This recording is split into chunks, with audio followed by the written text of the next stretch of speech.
মধ্যপ্রাচ্যের পর এবার মুসলিম দুই শক্তির ভয়াবহ সংঘর্ষে কাঁপছে দক্ষিণ এশিয়া।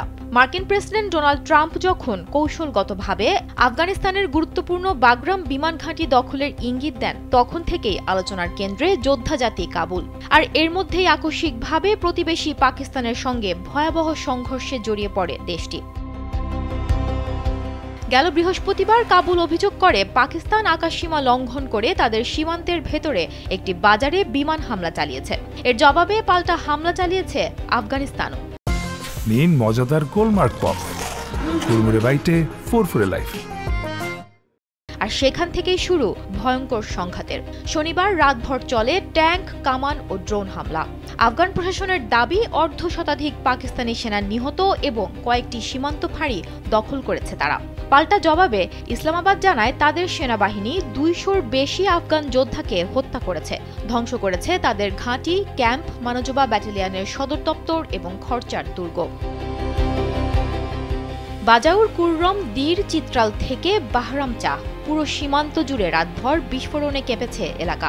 পাকিস্তান সেনাবাহিনী কামানের গোলা, ট্যাঙ্ক ও ড্রোন দিয়ে আফগান অবস্থান লক্ষ্য করে হামলা চালিয়েছে। তাদের দাবি 19টি সীমান্ত চৌকি দখল করেছে পাকিস্তানি সেনারা। রাষ্ট্রীয় টেলিভিশন পিটিভি প্রচার করেছে ভিডিও, যেখানে দেখা যায় আগুনে জ্বলছে আফগান সীমান্ত পোস্ট।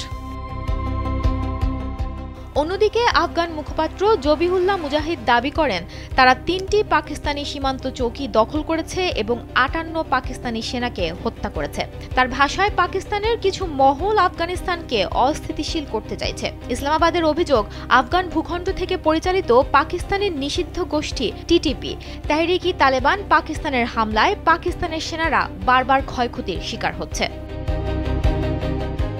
প্রতিবেশী দুই দেশের মাঝে এমন এক সময়ে সংঘর্ষের ঘটনা ঘটেছে যার কয়েকদিন আগেই আফগানিস্তান অভিযোগ করেছিল রাজধানী কাবুল সহ পূর্বাঞ্চলীয় কয়েকটি প্রদেশে বিমান হামলা চালিয়েছে পাকিস্তান। তবে ইসলামাবাদ এই অভিযোগ স্বীকার কিংবা অস্বীকার কোনোটাই করেনি। পাকিস্তানের স্বরাষ্ট্রমন্ত্রী বলেছেন, বেসামরিক জনগণের ওপর গুলিবর্ষণ আন্তর্জাতিক আইন লঙ্ঘনের স্পষ্ট উদাহরণ এবং পাকিস্তান সেনাবাহিনী দ্রুত এবং তার কার্যকর জবাব দিয়েছে।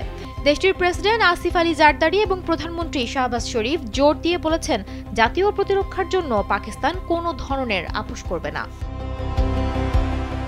পরিস্থিতি দ্রুত উত্তপ্ত হয়ে ওঠায় মধ্যপ্রাচ্যের 3 মুসলিম দেশ ইরান, সৌদি আরব ও কাতার উভয় পক্ষকে সংযম ও সংলাপে বসার আহ্বান জানিয়েছে। কাতার ও সৌদি আরবের মধ্যস্থতায় শেষ পর্যন্ত শনিবার রাতের পর সংঘর্ষ আপাতত থেমেছে বলে জানিয়েছে কাতারের পররাষ্ট্র মন্ত্রণালয়।